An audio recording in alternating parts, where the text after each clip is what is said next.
Infertility సమస్య it's a serious issue in our country now. దీనికి reasons ఏంటి అంటే ఫస్ట్ లైఫ్ స్టైల్ అనే అంటాను. అమ్మ బాబోయ్, ఓకే 20 సంవత్సరాల్లో ఇన్ఫర్టిలిటీ వ్యక్తుల్లో దర్శనం ఇవ్వడం చాలా ఎక్కువ అయిపోయింది. దానికి బహుశా లైఫ్ స్టైల్ చాలా దోహదపడిందని చెప్పచ్చా? ఇది వరకు అసలు ఇన్ఫర్టిలిటీ అనేది ఒక మెడికల్ ప్రాబ్లమే కాదు. పెళ్ళైన ఒక సంవత్సర కాలం పాటు కన్సీవ్ కాకపోవడం ఇన్ఫర్టిలిటీ. ఇప్పుడు పెళ్ళైన కపుల్ న్యాచురల్గా 1 ఇయర్ పాటు ఎలాంటి కాంట్రసెప్టివ్స్ లేకుండా ట్రై చేశారు, ప్రెగ్నెన్సీ రావట్లేదు అనుకున్నప్పుడు we turn them as infertility. Conceive అవుదాం అనుకుంటున్న మ్యారీడ్ కపుల్స్ వాళ్ళ లైఫ్ స్టైల్లో చేస్తున్న 5-6 పెద్ద తప్పులేంటి? Very bad food habits. అంటే నైట్ పడుకునే ముందు కంపల్సరీ ఆ స్క్రోలింగ్ చేసి night shifts there be more risk of diabetes, hypertension, hormone imbalances ఇవన్నీ ఉంటాయి. ఇప్పుడు ఫస్ట్ అప్రోచ్ మీరు ఏంటి? వాళ్ళ ఏజ్ బ్రాకెట్ చూస్తారా? ఎలా మీ ప్రోటోకాల్స్ ఉంటాయి కదా? ఫీమేల్లో అయితే ఫస్ట్ నేను చూసేది ఏజ్, వాళ్ళ మెన్స్ట్రల్ ప్యాటర్న్, వీక్లో ఎన్ని డేస్ కలుస్తున్నారు, మంత్లో ఎన్ని డేస్ ట్రై చేస్తున్నారు. బాగా ఇర్రెగ్యులర్ సైకిల్స్ ఉండే వాళ్ళకి, విమెన్కి ఓవ్యులేషన్ టైం ఎలా డిటర్మిన్ చేస్తారు? ఒక్కొక్కలాగా తీసుకుంటారు. ఇప్పుడు నేను 21 to 35 డే అంటే ఏమనుకుంటారు, ఇన్ జనరల్ నార్మలే, కానీ కన్సీవ్ అవ్వడానికి కుదరదు. మొటిలిటీ ఒకటి, క్వాలిటీ ఆఫ్ స్పర్మ్ కౌంట్ ఒకటి కాకుండా ఇంకేమన్నా ఉంటాయండి మనకి? సో మేల్ ఫర్టిలిటీ అసెస్మెంట్ అంటే ఫస్ట్ సీమెన్ అనాలిసిస్ ఒకటి. ఒకలా చూస్తే your one of the parents. Yes, బాడీలోకి ఆ ఎంబ్రియోని ప్రవేశపెట్టిన తర్వాత బాడీ యాక్సెప్ట్ చేయడానికి ఎన్ని రోజులు పడుతుంది? విత్ ఇన్ 10 days తెలిసిపోతుంది. మీరు ఎందుకు ఫర్టిలిటీ మెడిసిన్లోకి వచ్చారు డాక్టర్? ఫర్టిలిటీ ఏదన్నా కూల్గా ఉంటుంది అన్నట్టే వచ్చాను. పెయిన్ఫుల్ అండి ఎగ్ ఎక్స్ట్రాక్ట్ చేసి ఫ్రీజ్ చేసే ప్రాసెస్? ఐవీఎఫ్ ప్రాసెస్లో ఏది పెయిన్ఫుల్ కాదు. సో పేరెంట్స్ అవుదాం అనుకుంటున్న వాళ్ళకి ఫెలిసిటీ తరఫున ఏం చెప్పదలుచుకున్నారు? ఫిజికల్గా మంచి be in happy relationship. So doctor Akhila, మొత్తానికి ఎంతమంది కపుల్స్కి మీరు కౌన్సిలింగ్ ఇచ్చుంటారు? అండ్ బహుశా చాలామంది బేబీస్ మీ వల్ల ప్రపంచంలోకి వచ్చుంటారు. ఒక కౌంట్ మోర్ దెన్ 350 బేబీస్ అయితే ఉంది. Wow, she is an expert and చాలా మందికి పిల్లల్ని ప్రసాదించారని చెప్పాలి. And they are blessed to have somebody like you in their life. Hello అందరికీ నమస్కారం. Welcome to healthy journey with Swapna, ఎక్స్క్లూజివ్గా మీ సుమన్ టీవీలో. ఒకప్పుడు ఏం చెప్పేవాళ్ళం మన భారతదేశంలో? పిల్ల పాపలతో కళకళలాడుతున్నారు అనేవాళ్ళం. అంటే పిల్లలు ఉంటే అంత గొప్ప విషయంగా భావించేవాళ్ళం. ఆ తర్వాత పాపులేషన్ కంట్రోల్ మెషర్స్ వచ్చాయి. కానీ ఇవాళ రోజుల్లో ఏమిటి సమస్య అంటే, అయ్యో పిల్లలు కావాలి కనలేకపోతున్నాం అని చెప్పి తలలు పట్టుకుంటున్నారు అందరూ. ఇన్ఫర్టిలిటీ సమస్య it's a serious issue in our country now. And అందుకే మనకి పాపులేషన్ వైజ్ చూస్తే కూడా యంగ్స్టర్స్ పాపులేషన్ బాగా తగ్గిపోతుంది, ఓల్డర్ డెమోగ్రఫిక్స్ ఎక్కువ కనిపిస్తున్నాయని చెప్పి స్టడీస్ చెప్తున్నాయి. ఇవాళ లెట్స్ టాక్ అబౌట్ ఇన్ఫర్టిలిటీ, ఒక very very serious lifestyle condition. మనతో పాటు we have Felicity IVF centre medical director doctor Akhila Reddy garu. She is an expert and చాలా మందికి పిల్లల్ని ప్రసాదించారని చెప్పాలి. Doctor Akhila, thank you so much for joining us. నమస్తే. Thank you. So ఎంత రియల్ సమస్య ఇది అంటే చాలా రియల్ అనిపిస్తుంది. ఇదివరకు ఐ థింక్ మనకి TFR, first of all let's explain TFR, total fertility rate. దాన్ని ఎలా క్యాల్కులేట్ చేస్తారు, ఎందుకు పడిపోయిందని మన భారతదేశం? సో టోటల్ ఫర్టిలిటీ రేట్ అనేది ఎలా క్యాల్కులేట్ చేస్తారంటే, women in child bearing age అంటే రీప్రొడక్టివ్ ఏజ్ ఉమెన్, ఒక మహిళ ఎంతమంది పిల్లల్ని కంటున్నారు ఆన్ అన్ యావరేజ్ అనేది, that is what they see. ఆ స్టాట్సే టోటల్ ఫర్టిలిటీ రేట్ అనమాట. ఇది వరకు that used to be above 2 అలా ఉండేది, 2.1 కంటే ఎక్కువగానే ఉండేది. ఇప్పుడు చూసుకున్నట్టయితే ఇట్ కేమ్ డౌన్ టు 1.4. ఇంకా 2030, 2050కి ఇంకా పడిపోతుంది అనే అంచనాలు ఉన్నాయి. ఓకే, సో దీనికి రీజన్స్ ఏంటి అంటే, first if you look at our grand పేరెంట్స్ని చూసుకుంటే, అప్పట్లో ఒక్కొక్కరికి కనీసం 7 పిల్లలు, 6 పిల్లలు అలా ఉండేవాళ్ళు. మన పేరెంట్స్కి వచ్చేసరికి బికాస్ ఆఫ్ గవర్నమెంట్ ప్రోగ్రామ్సే కానివ్వండి, ఇన్సెంటివ్స్ ఇచ్చి మరి మాస్ ట్యూబెక్టమీస్ ఇవన్నీ ప్రమోట్ చేసి హమ్ దో హమారే దో అన్నట్టు ఇంటికి 2 పర్మిట్ చేశారు. అంటే it became more of nuclear families ఎక్కువైపోయాయి. అండ్ ఇప్పుడు మళ్ళీ ఈ జనరేషన్ చూసుకున్నట్టయితే ల్యాక్ ఆఫ్ సపోర్ట్ కానీ, ఒక్కరినే కంటే చాలు అన్న ఇదిలోకి వచ్చేస్తున్నారు. థింకింగే మారిపోయింది కదా? థింకింగే మారిపోయింది. That is because of many reasons. అంటే వాళ్ళకి సపోర్ట్ లేదు, వర్కింగ్ ఉమెన్ ఎక్కువైపోయారు. అంటే మరి పిల్లల్ని చూసుకునేది ఎవరు? 2 కంటే they don't have that support to look after the kids. ఆ పిల్లల్ని చూసుకునే వాళ్ళు లేక, అండ్ ఫైనాన్షియల్ బర్డెన్ ఎక్కువ అయ్యి, ఎవ్రీథింగ్. సో దే లైక్ కొందరైతే పిల్లలే వద్దు అనుకునే వాళ్ళు కూడా ఎక్కువ అవుతున్నారు మన దగ్గర. అవును, కానీ what I want to understand is, sociological, political, economic conditions అని బయట నుంచి వచ్చేవి. కానీ స్వతహాగా కూడా మనిషి శరీరంలో జరుగుతున్న మార్పులు కాలక్రమంలో 20 సంవత్సరాల్లో ఇన్ఫర్టిలిటీ వ్యక్తుల్లో దర్శనం ఇవ్వడం చాలా ఎక్కువ అయిపోయింది. అంటే either male infertility or female infertility. దానికి బహుశా లైఫ్ స్టైల్ చాలా దోహదపడిందని చెప్పొచ్చా? ఇది వరకు అసలు ఇన్ఫర్టిలిటీ అనేది ఒక మెడికల్ ప్రాబ్లమే కాదు. నేనే ఒక 5 years back I mean what ever చూసినప్పుడు అయితే we use to not treat infertility couple like ఏదో ఒక మెడికల్ ప్రాబ్లం ఉంది వీళ్ళకి అన్నట్టుగా ట్రీట్ చేసేవాళ్ళం కాదు. బట్ ఇప్పుడు వరల్డ్‌లో infertility is termed as an epidemic. అమ్మ బాబోయ్! ఓకే. సో, అంత ఎక్కువగా అయిపోయింది. అండ్ రీసెంట్ స్టాట్స్ చూసుకున్నట్టయితే 2023వి 1 in 6 couple are infertile. Like which is like very high. ఇంతకు ముందు ఎక్కడో వినేవాళ్ళం. కానీ ఇప్పుడు 1 in 6 కపుల్ ఇస్ ఇన్ఫర్టైల్. అందులోని మేల్ ఇన్ఫర్టిలిటీ ఇది వరకు 30% ఉంటే ఇప్పుడు ఇట్ హస్ గ్రోన్ టు 40-50%. ఓహో! అండ్ దీనికి రీజన్స్ ఏంటి అంటే ఫస్ట్ లైఫ్ స్టైల్ అనే అంటాను. ఓకే. బికాజ్ చాలా అంటే వాళ్ళు డైట్ దగ్గర నుంచి ఎన్విరాన్మెంటల్ కానీ కెమికల్ ఎక్స్పోజర్స్ కానీ యాక్టివిటీ లేదు అండ్ వర్కింగ్ లైఫ్ స్టైల్ అంత బాగుండదు. సో ఇవన్నీ కూడా దే కాంట్రిబ్యూట్ టు ఎంతో కొంత ఇన్ఫర్టిలిటీ ఇష్యూస్. ఇదే కాదు అవేర్నెస్ పెరిగింది. ఇప్పుడు అర్బన్ పాపులేషన్లో రైట్. ఇప్పుడు ఇంత media exposure articles everywhere they have so much of information and they seeking medical help early. Right. So ఈ అవేర్నెస్ పెరగడం వల్ల కూడా we are seeing more numbers. So infertility అంటే ఫర్ అవర్ అండర్స్టాండింగ్ పెళ్ళైన ఒక సంవత్సర కాలం పాటు కన్సీవ్ కాకపోవడం ఇన్ఫర్టిలిటీయా? ఏమన్నా టైం పీరియడ్ దానికి ఏమన్నా బెంచ్ మార్క్స్ ఉంటాయా? వీళ్ళు ఇన్ఫర్టైల్ వీళ్ళకి ఇబ్బంది ఉంది అని చెప్పడానికి. బేసిక్లీ ఇది చాలా మందికి డౌట్ వస్తుంది. లైక్ పెళ్ళి అవినాక చాలా కన్ఫ్యూజ్ అవుతారు. అంటే should we go seek a medical help, లేదు ట్రై చేద్దామా, రకరకాలు ఇన్ఫర్మేషన్ విని కన్ఫ్యూజ్ కూడా అవుతారు కొన్నిసార్లు. అవును. So what we term as infertile as వాళ్ళు న్యాచురల్గా ఇప్పుడు పెళ్ళైన కపుల్ న్యాచురల్గా 1 year పాటు ఎలాంటి కాంట్రసెప్టివ్స్ లేకుండా ట్రై చేశారు, ప్రెగ్నెన్సీ రావట్లేదు అనుకున్నప్పుడు we term them as infertility. వాళ్ళని ఇన్ఫర్టైల్ కపుల్గా గ్రూప్ చేస్తాం. బట్ అందరికీ 1 year టైం ఇస్తామా అంటే లేదు. ఇది ఉమెన్ ఏజ్ని బట్టి ఉంటుంది. ఇప్పుడు సపోజ్ ఉమెన్ ఏజ్ మన ఇండియన్ స్టాటిస్టిక్స్లో ఉమెన్ ఏజ్ నేనైతే 33 కట్ ఆఫ్ తీసుకుంటా. If they are more than 33 years and they got married 6 months న్యాచురల్గా ట్రై చేసి అవ్వట్లేదు కన్సెప్షన్ అనుకుంటే we term it as infertility. అదే విధంగా 40 years వాళ్ళైతే ఇఫ్ దే అంత టైం కూడా ఇవ్వలేం బికాజ్ ఏజ్ పెరుగుతున్న కొద్దీ అకౌంట్ తగ్గిద్ది కాబట్టి above 40 years we tell them at least 2 or 3 months try చేసి అవ్వట్లేదు అనుకుంటే they should seek medical help. So infertility definition అనేది ఇట్ వేరీస్.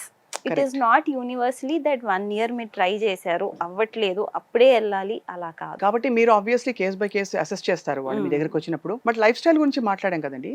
కామన్ గా మనకి లైఫ్ స్టైల్లో క్లినికల్ గా ప్రూవ్ అయినవి with data what are the 5 things we are doing wrong? అంటే కపుల్స్ కన్సీవ్ అవుదాం అనుకుంటున్న మ్యారీడ్ కపుల్స్ వాళ్ళ లైఫ్ స్టైల్లో చేస్తున్న 5-6 పెద్ద తప్పులేంటి? ఉదాహరణకి లేట్ నైట్స్ వర్క్ చేయడం, స్ట్రెస్ ఫ్యాక్టర్ ఉండడం, అలా మీరు చెప్తే యాజ్ అ డాక్టర్ ఏం చెప్తారండి? ఫస్ట్ థింగ్ ఇప్పుడు నేను ప్రాక్టికల్గానే మాట్లాడతాను. అంటే day to day whatever I've noticed, ఒకటి diet, food habits, very bad food habits.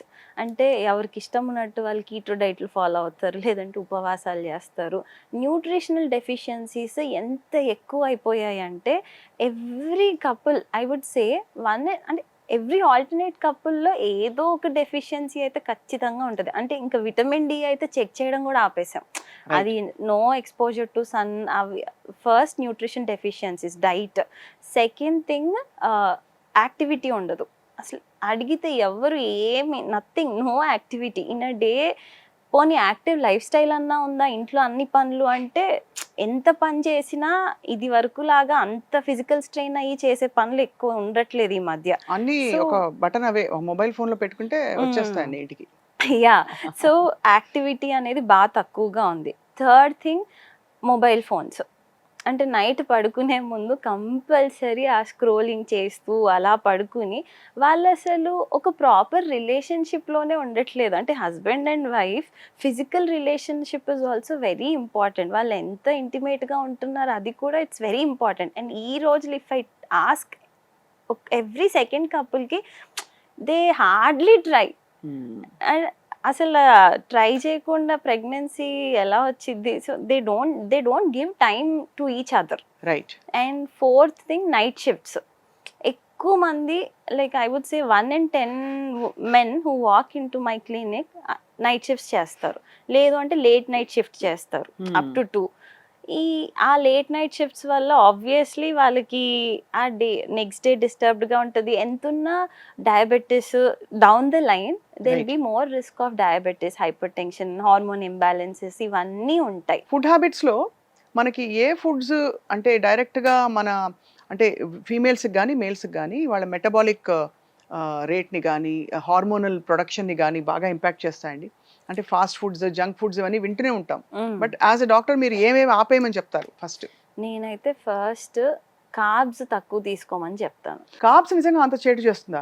Excess carbs, ఇప్పుడు బేసిక్లీ కార్బ్స్ ఏ ఫుడ్స్ లో ఎక్కువగా ఉంటాయి అంటే వీళ్ళు తీసుకున్న రైస్, మైదా, బేకరీ ఫుడ్స్ వీటిలలో ఎక్కువ కార్బ్స్ ఉంటాయి. కార్బ్స్ ఎక్కువ తీసుకొని మనం లిమిటెడ్ గా యాక్టివిటీ చేస్తున్నాము అంటే అది ఫ్యాట్ కి ఎక్కువ కన్వర్ట్ అవుతుంది. That will again lead to obesity.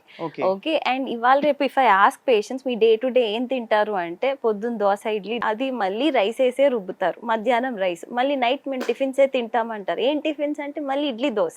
That eating rice, 3 పూటలు రైసే తింటుంటే ఇంకా వేరే సప్లిమెంట్స్ ఎక్కడి నుంచి వస్తాయి? ఇది కాకుండా ఇప్పుడు వర్కింగ్ ఉమెన్ అడిగితే ఆఫీస్లో వాళ్ళకి సాలరీస్ ఇవన్నీ పెట్టినా కూడా మన మనసంతా జంక్ మీదే పడుతుంది. బర్గర్లు, పిజ్జాలు, పాస్తాస్ ఇవి ఎక్కువ తీసుకున్నాం. మళ్ళీ ఇవన్నీ మైదా, ఇవే ఫుడ్ కదా. సో ఈ కార్బ్ ఇంటేక్ ఎక్కువగా ఉంటుంది ఫస్ట్ థింగ్.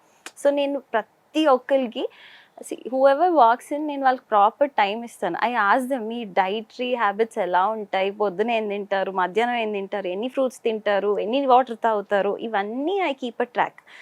ఇంత మందిలో ఎక్కడో ఒకళ్ళిద్దరు మేము ఫ్రూట్స్ తింటాము, వాకింగ్ చేస్తాము అంటారు. మిగిలిన వాళ్ళందరూ నథింగ్. అసలు fruit intake zero in day. అంటే ఎప్పుడో వారానికి ఒకసారో లేకపోతే 2 వారాలకు ఒకసారో అలా తీసుకుంటూ ఉంటారు. సో మీరు అనేది కార్బ్స్ ఫ్యాట్గా కన్వర్ట్ అవుతుంది కదా, దానివల్ల ఏం జరుగుతుంది? ఎగ్ క్వాలిటీ పడిపోతుందా? ఎగ్ రిలీజింగే అవ్వదా?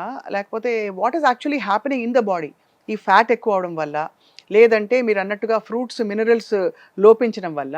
How does it directly impact fertility అండి? సో బేసిక్లీ ఇప్పుడు కార్బ్స్ ఎక్కువ, ఫ్యాట్ ఎక్కువ ఉంటే obesity, central obesity, abdominal fat ఎక్కువగా పెరుగుతూ ఉంటుంది అనమాట. దానివల్ల ఏమవుతుంది? హార్మోన్ ఇంబ్యాలెన్స్ వస్తుంది. వీళ్ళకి టైంకి ఎగ్ రిలీజ్ అవ్వదు. అది 14th డేనే అందరికి రిలీజ్ అవ్వదు. అటు ఇటుగా ఒక 16 రోజుకో 17 రోజుకో రిలీజ్ అవుతుంది. వీళ్ళేమో న్యాచురల్గా because of too much information they think egg 14 రోజే రిలీజ్ అవుతుంది అనుకుని ట్రై చేస్తూ ఉంటారు. అక్కడ ప్రెగ్నెన్సీ డిలే అవుతుంది. ప్రెగ్నెన్సీ కోసం అనే కాదు, in general overall well being కూడా సెంట్రల్ అబ్డామినల్ ఫ్యాట్ ఎక్కువ ఉంటే దే ఫీల్ లెథార్జిక్, చాలా తొందరగా అలసిపోవడము ఇవన్నీ అవుతూ ఉంటాయి. అండ్ థైరాయిడ్ డిజార్డర్స్ ఎక్కువగా చూస్తూ ఉంటాము. డౌన్ ద లైన్ డయాబెటీస్ ఎక్కువగా ఉంటుంది. అండ్ ఇదంతా కలిపి మెటబాలిక్ సిండ్రోమ్ అవుతుంది అనమాట. మెటబాలిక్ సిండ్రోమ్ లో ఆబ్వియస్లీ కన్సెప్షన్ న్యాచురల్ గా అవ్వాల్సినవి ఇది అన్యాచురల్ గా ఉన్నప్పుడు అది న్యాచురల్ గా ఎలా అవుతుంది అనే క్వశ్చన్. సో ఇదివరకు ఎక్కువగా ఆడపిల్లనే అనేవారు, పిల్లలు పుట్టట్లేదంటే హిందీ సినిమాలో అయితే తు బాంఝే అది ఇది అని చెప్పి మనకి హెవీ హెవీ డైలాగ్స్, ఇది అసలు గొడ్రాలు అంటారా తెలుగులో ఏదో, అలా అని తిట్టేసేవాళ్ళు. కానీ ఇప్పుడు చూస్తుంటే మేల్ ఇన్ఫర్టిలిటీ పెరుగుతుంది. సో ఎక్కువగా మీరేం చూస్తున్నారు? 50-50 అంటారా, 60-40 అంటారా? I would say 60-40. Though books research ప్రకారంగా 50 అన్నా కూడా అసలు ఎవ్రీ మేల్ ఇస్ ఏదో ఒక అబ్నార్మాలిటీ అయితే ఉంటుంది. అది ఎందుకు అంటే ఇప్పుడు మెన్లో కూడా late marriages are one of the reason. ఇది వరకు they used to get married before 25, young ఏజ్లో పెళ్ళిళ్ళు చేసుకునే వాళ్ళు. అంటే ఇది వరకు అంటే my reference is to back to 20 years back. But ఇప్పుడు ఆఫ్టర్ 30 to 40 years మధ్యలో పెళ్ళిళ్ళు చేసుకునే వాళ్ళే ఎక్కువగా ఉంటున్నారు. ఆ పీక్ టైంలో they have to focus on their career, finances చూసుకోవాలి. పేరెంట్స్ అంటే they have so many responsibilities on them. ఈ స్ట్రెస్ వల్ల దే ఎయిదర్ స్పర్మ్ క్వాలిటీ తగ్గిపోతూ ఉంటుంది, లేదు అంటే అసలు న్యాచురల్గా వాళ్ళు ట్రైయే చేయరు. అంటే ఇంత మెంటల్ స్ట్రెస్ ఉంటే మెన్కి యూజువలీ సెక్షువల్ పర్ఫార్మెన్స్ కూడా అంత బాగోదు. So that will again lead to infertility. So ఇది వరకు ఎస్ ఫీమేల్స్నే ఎక్కువ అనేవాళ్ళు. అండ్ మెన్లో కూడా దే డోంట్ కమ్ అవుట్. వాళ్ళకి తెలుసు చాలా మందికి ఎక్కడో చూపించుకుంటారు చిన్నప్పుడు కొంచెం ఐడియా ఉంటుంది, but they don't come out. అంటే ఏదో ఒక ego, main ego male ego, అదే ఎక్కువగా అదే అదే కదా, ఉంటుంది. అంతే. And they want accept it. Okay, నాకుంది, నేను వెళ్ళాలి, I should seek medical help అనేది ఉండదు. ఈ Right. They keep on delaying. ఆ డిలేయింగ్ ప్రాసెస్ లో పాపం ఉమెన్ ఏజ్ పెరుగుతూ ఉంటుంది. ఎట్ ఫైనల్ బ్రిమ్ లో వస్తారు, వేరే నాకు ఉండే ఆప్షన్ ఎయిదర్ డోనర్ స్పర్మో ఐవీఎఫ్ ఇలాంటి ఆప్షన్స్ కి ఎండ్ అప్ అవుతారు. అది బట్ ఇప్పుడు ఐ వుడ్ సే ఎడ్యుకేషన్ ఎక్కువైంది కాబట్టి అన్మ్యారీడ్ మెన్ కూడా వస్తున్నారు జస్ట్ టు సీ. అంటే వాళ్ళకి ఆల్కహాల్, ఈ స్మోకింగ్ ఇవన్నీ అలవాట్లు ఉన్నప్పుడు ఎక్కడో ఈ కొంచెం ఫియర్ అనేది స్టార్ట్ అయ్యింది. Because back then 4 years back unmarried వాళ్ళు వచ్చి సీమెన్ అనాలిసిస్ ర్యాండమ్ గా చేయించుకునేది అయితే చూడలేదు. బట్ ఇప్పుడు దే ఆర్ కమింగ్, వస్తున్నారు, చెక్ చేయించుకుంటున్నారు, they seeking medical help. Okay, ఇప్పుడు నాకు కౌంట్ తక్కువ ఉంది, ఏం చేయొచ్చు, ఎలాంటి లైఫ్ స్టైల్ని నేను పాటించాలి, ఆర్ నా వర్క్ ఎలా ఉండాలి, అంటే ఇవన్నీ they are focusing now. And right. మెన్కి మేజర్గా stress stress is the biggest thing కదా. Biggest thing. అంటే అది అసలు quality of their sperm also goes down అంటారు గోస్ డౌన్ మెడికలీ. మీరు because of yes definitely. And smoking వల్ల టెస్టోస్టిరాన్ లెవెల్స్ తగ్గిపోతాయి. స్మోకింగ్, ఆల్కహాల్ కూడా big. Alcohol, but yeah more of tobacco వల్ల అయితే డెఫినెట్లీ టెస్టోస్టిరాన్ లెవెల్స్ తగ్గిపోతాయి. అంటే ఒక సిగరెట్ 2 సిగరెట్లు కూడా అది ఇట్ ఇస్ ప్రూవెన్ అండి. అంటే ఇది ఎలా ఉంటది అంటే, కొందరు అడుగుతారు, మరి నా ఫ్రెండ్ చైన్ స్మోకర్ రోజు డబ్బాలు ఆ, డబ్బాలు 3 మంది పిల్లలు కాలుస్తాడు, పుట్టారంటారు. పిల్లలు పుట్టేశారు, బట్ నాకెందుకు అని. It is individualised. ఒక్కొక్కరి బాడీ ఒక్కొక్కలాగా ఉంటది. ఇప్పుడు కొందరు బాగా తింటారు కానీ సన్నగానే ఉంటారు, కొందరు కొంచెం తిన్నా బాగా లావైపోతారు. So everyone's body is different and their metabolic rate is different. So smoking అనేది నీకు ఎఫెక్ట్ అవుతుంది అంటే నువ్వు ఆపేయాల్సిందే. అదే. ఒకటి లేదు, ఒకటి కాలు వచ్చా, రెండన్నా స్మోక్ చేయొచ్చా అంటే that will impact. If it something is impacting you, definitely you should stop it. అది ఆ సెల్ఫ్ అవేర్నెస్ తో మీ దగ్గరకు వస్తారు కదా కపుల్స్. సో టిపికలీ మీరు అంటే ఇదివరకు మీరు అన్నట్టుగా ఆ అమ్మాయిని ముందు పంపించేవారు హాస్పిటల్ కి, ఇప్పుడు అవును. ఇద్దరు కపుల్స్ గా వస్తున్నారు, అట్లీస్ట్ సేవింగ్ గ్రేస్ Yes. కొంత. యాక్చువల్లీ So- కపుల్సే వస్తారు వితౌట్ పేరెంట్స్. అంటే Oh. వాళ్ళ పేరెంట్స్ కూడా చెప్పుకోకుండానే వస్తున్నారు ఈ మధ్య. నో వచ్చినప్పుడు సో ఫస్ట్ అప్రోచ్ మీరు ఏంటి, వాళ్ళ ఏజ్ బ్రాకెట్ చూస్తారా, ఎలా మీ ప్రోటోకాల్స్ ఉంటాయి కదా, what do you actually go through first? First వాళ్ళు రాగానే we give them an atmosphere wherein they have to feel that వాళ్ళకి ఏమి పెద్ద రోగం లేదు, అంటే ఆ రీఅష్యూరెన్స్ అయితే ఇస్తాం. హిస్టరీలోనే సగం అర్థమైపోతుంది ఏంటి ప్రాబ్లం అనేది. Right from the age to they dietary habits, they day to day life style. వాళ్ళ ఇప్పుడు సపోజ్ ఐ డివైడ్ దిస్. ఇప్పుడు ఫీమేల్లో అయితే ఫస్ట్ నేను చూసేది ఏజ్, వాళ్ళ మెన్స్ట్రల్ ప్యాటర్న్, వాళ్ళు ఎన్ని వీక్లో ఎన్ని డేస్ కలుస్తున్నారు, మంత్లో ఎన్ని డేస్ ట్రై చేస్తున్నారు, అండ్ ఇంకేదన్నా మెడికల్ ఇష్యూస్ ఉన్నాయా, చిన్నప్పటి నుంచి ఏమన్నా మెడికల్ కన్సర్న్స్ ఉన్నాయా, ఫ్యామిలీలో ఇంకెవరికైనా ఉందా, ఫ్యామిలీలో అంటే సిబ్లింగ్స్, అదే ఇప్పుడు అక్క చెల్లెలకో లేకపోతే అన్న అలా ఏమన్నా ప్రాబ్లం ఉందా. సో ఈ హిస్టరీలోనే సగం అర్థమైపోతుంది నెక్స్ట్ ఏం చేయాలి, వీళ్ళకి ఏం ప్రాబ్లం ఉంది అని. మెన్కి అయితే ఐ గో లిటిల్ డీప్. ఎప్పుడు పడుకుంటారు, ఫోన్ ఎక్కడ పెట్టుకుంటారు, హాట్ షవర్స్ తీసుకుంటారా, స్మోకింగ్ చేస్తారా, ఆల్కహాల్ ఏమన్నా ఎక్కువగా, అంటే వి ఆస్క్. అండ్ అడిక్షన్స్ ఇద్దరికి అడగాల్సి వస్తుంది. ఇది వరకు ఉట్టి మెన్కే అడిగేవాళ్ళం, ఇప్పుడు ఫీమేల్స్ కూడా వీఆర్ ఆస్కింగ్ ఆల్కహాల్ ఏమన్నా తీసుకుంటాం because they are consuming. So we have to take that history also. ఈ హిస్టరీలోనే సగం అర్థం అయిపోతుంది. అంటే I come to at least 60% we can know what is the problem assessment వచ్చేస్తుంది, రైట్ వచ్చేస్తుంది. ఆ remaining 40% is to just to put diagnosis. ఇప్పుడు నాకు బేసిక్ ఒక కపుల్లో ఫీమేల్లో స్కాన్, మెన్లో సీమెన్ అనాలిసిస్ చేపిస్తే బ్రాడ్ వచ్చేస్తుంది. అండ్ అక్కడి నుంచి ఇంకా ఫర్దర్ గా we dig in based on their history. ఇప్పుడు అంటే ఐ జస్ట్ వండర్ అండి, ఈ బాగా ఇర్రెగ్యులర్ సైకిల్స్ ఉండే వాళ్ళకి, విమెన్ కి ఓవ్యులేషన్ టైం ఎలా డిటర్మిన్ చేస్తారు? అంటే కొన్నిసార్లు 45 డేస్కి వస్తుంది ఒక్కోసారి వాళ్ళకి. మెన్స్ట్రువల్ సైకిల్స్ అదే పీసీఓఎస్, ఓఎస్ అండ్ పీసీఓడి చాలా కామన్ ప్రాబ్లమ్స్ అయిపోయాయి ఇప్పుడు. సో ఎలా డిటర్మిన్ చేస్తారు మీరు? సో మెన్స్ట్రల్ ఇర్రెగ్యులారిటీస్ అంటే ఇప్పుడు normal menstrual cycle is anywhere between 21 day cycle to 35 day cycle. మళ్ళీ ఇప్పుడు మేము ఇచ్చే ఇన్ఫర్మేషన్ ఎలా ఉంటుందంటే ఒక్కొక్కరు ఒక్కొక్కలాగా తీసుకుంటారు. ఇప్పుడు నేను 21 to 35 డే అంటే ఏమనుకుంటారు, నాది నార్మలే, ఈ నెల 21కి వచ్చిందంటే ఆ వచ్చే నెల 29కి వస్తుంది, నాకు నార్మలే అనుకుంటారు. అది ఇన్ జనరల్ నార్మలే, కానీ కన్సీవ్ అవ్వడానికి ఇట్స్ కుదరదు. నాట్ పనికిరాదు. బికాజ్ వాళ్ళకి అక్యురేట్ ఓవ్యులేషన్ డే అనేది డిటెక్ట్ అవ్వదు. అవును. ఇప్పుడు 21 డేలో డే 10కి డే 9కే డే 8కే ఎగ్ రిలీజ్ అయిపోతుంది. Hmm. అదే 28 డేకి డే 14, 35 డేకి డే 21 రిలీజ్ అవుతుంది. సో వాళ్ళకి ఎలా తెలుస్తుంది వాళ్ళది ఎప్పుడు అని? ఇంత ఫ్లక్చుయేషన్స్ ఉంటే డెఫినెట్లీ ట్రాకింగ్ అనేది వెళ్ళాల్సి ఉంటుంది. ఎందుకంటే స్పర్మ్ క్వాలిటీ కూడా తగ్గుతూ ఉంటుంది కదా ఫ్రీక్వెంట్ గా if they release it. Yes, so they have to seek medical help. అది సెకండ్ ఏంటి అంటే అసలు సైకిల్సే రావు, 2 నెలలకో 3 నెలలకో, లేకపోతే టాబ్లెట్ తీసుకుంటేనే వస్తాయి. That's when we intervene. We have to look at causes, చూస్తాం ఇంకేమన్నా కాజులు ఉన్నాయి, దాన్ని బట్టి ట్రీట్ చేస్తాం.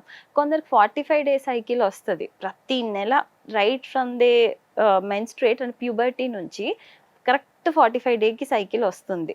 Right. అలా కరెక్ట్ ప్యాటర్న్లో వచ్చినా ఒక్కసారి if they planning to have kids, pregnancy plan చేసుకోవాలనుకుంటున్నారు అంటే బేసిక్ హార్మోన్ ప్రొఫైల్ ఒకటి చేయించుకొని ఇఫ్ ఎవ్రీథింగ్ ఈజ్ నార్మల్, నేను వాళ్ళకి చెప్తాను you try on these dates and come back after 3 months అని. అది so and obviously lifestyle related కూడా చెప్తారు. ఈ దాట్ మార్చుకోండి, and all we tell. Regularise చేయండి, స్ట్రెస్ తగ్గించుకోండి. అలా అని. మెన్స్ట్రల్ ఇర్రెగ్యులారిటీస్ కి కామన్ రీజన్ ఇస్ PCOS ఒకటి, థైరాయిడ్ డిజార్డర్స్ ఒకటి, లేదు బాగా స్ట్రెస్ఫుల్ లైఫ్ స్టైల్.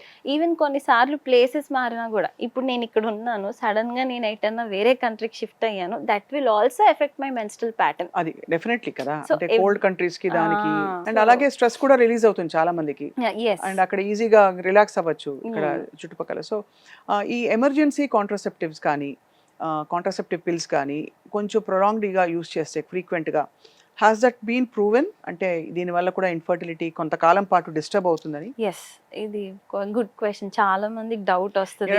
IPL లో అవి ఇవి వచ్చాయి కదా యా మధ్యలో. యా యా అంటే they plan to postpone pregnancy, at the same time ఆ ఫియర్ ఉంటుంది, ఇది ఆపేస్తే నాకు మళ్ళీ వస్తుందా రాదా, అంటే న్యాచురల్ గా will I be able to conceive or not.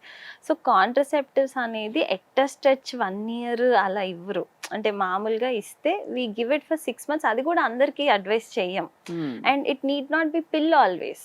Contraception is through different ways. IUD IUD ఉంది, ఇంజెక్షన్ ఉంది, టాబ్లెట్ ఫామ్లో ఉంది, or barrier contraception just through condoms ఉంది. So they are different modes of contraception. ఎవరికి వాళ్ళు అందరూ i pill తీసేసుకుని or 21 days birth control pills తీసుకొని ప్రెగ్నెన్సీ పోస్ట్పోన్ చేసుకోవాలంటే that will lead to some or the other disturbance later on. Correct. So always medical help seek చేయాలి. అంటే first the doctor will assess ఎంత account ఉంది, అసలు ఆవిడకి ఇంకేమైనా ప్రాబ్లం ఉందా, దాన్ని బట్టి the contraceptive is designed. So అయితే మేల్ ఇన్ఫర్టిలిటీ, ఫీమేల్ ఇన్ఫర్టిలిటీ రెండు మనం బేసిక్గా అర్థం చేసుకున్నాం. ఇక్కడ ఈ సబ్జెక్ట్లో I have one more final question ఏంటంటే, what are the kinds of issues? అంటే ఇప్పుడు మొటిలిటీ ఒకటి, క్వాలిటీ ఆఫ్ స్పర్మ్ కౌంట్ ఒకటి, అలాగే క్వాలిటీ ఆఫ్ ఎగ్ ఒకటి, ఎగ్ రిలీజ్ టైం ఒకటి. ఈ నాలుగిటికి కాకుండా ఇంకేమన్నా ఉంటాయండి మనకి? సో మేల్ ఫర్టిలిటీ అసెస్మెంట్ అంటే ఫస్ట్ సీమెన్ అనాలిసిస్ ఒక్కటే. రైట్. ఓకే, దాంట్లో మేము చూసేది కౌంట్, కదలికలు, morphology.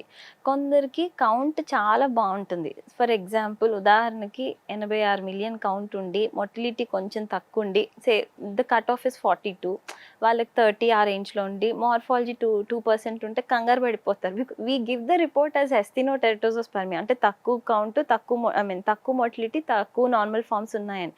That doesn't mean they are infertile. So what we assess it is individualised. 3 parameters తక్కువ ఉన్నాయి అంటే ఒకలాగా ఉంటుంది ఇవాల్యుయేషన్. లేదు అందులో మూడిట్లో ఏదన్నా 2 అబ్నార్మల్గా ఉన్నాయంటే we rule out certain things. ఒకటే అబ్నార్మల్గా ఉంది అంటే that is a different scenario. So basically అందరికీ doesn't mean that they are infertile, they have to start some treatment, అట్లా కాదు. కొందరు అయితే they are getting semen analysis done, Google Chat GPT answers చెప్పేస్తుంది, they are not even coming back. చూసేసుకుంటున్నారు, okay నాకు teratozoospermia ఉంది, దీనికి కోక్యూ తీసుకుంటే చాలు. That doesn't end there. నీకు ఎక్కడ టెరిటోజోస్పర్మియా ఉంది అంటే హెడ్ డిఫెక్ట్స్ ఎక్కువగా ఉన్నాయా, టేల్ డిఫెక్ట్స్ ఎక్కువగా ఉన్నాయి, they many things which we see further also. Correct. So మేల్లో the evaluation goes on till we see basic is analysis. అది అబ్నార్మల్ ఉంటే based on what is abnormal further assessments అనేవి ఉంటాయి. ఫీమేల్లో అయితే ఫస్ట్ థింగ్ నేను చెప్పింది స్కాన్. స్కాన్ లోనే సగం అర్థం అయిపోతుంది. ఆ ఎగ్ క్వాలిటీ తెలిసిపోతుందా స్కాన్ లోనే? స్కాన్ లో we will not know the egg quality. Egg quality is something which keeps changing every month, and to know the egg quality నాకు బయటికి తీస్తేనే తెలుస్తుంది అది. ఐవీఎఫ్ లో. అది కూడా నేను వేగ్గా ఎగ్ మెచ్యూర్ ఉందా ఇమ్మెచ్యూర్ ఉందా అనే చెప్తాను, రైట్. అంతేగాని దాని క్వాలిటీ అంటే అది డిఎన్ఏ పరంగా జెనెటిక్ పరంగా ఎలా ఉందో నేను చెప్పలేను. Egg is a mystery always in IVF treatments. దాని గురించి అసలు తెలుసుకోలేము. So will invite you again, మళ్ళీ రావాలి మీరు. థ్యాంక్ యూ సో తప్పకుండా. మచ్ Thank అండి you అఖిల అండి. గారు. Thank you. నమస్కారం.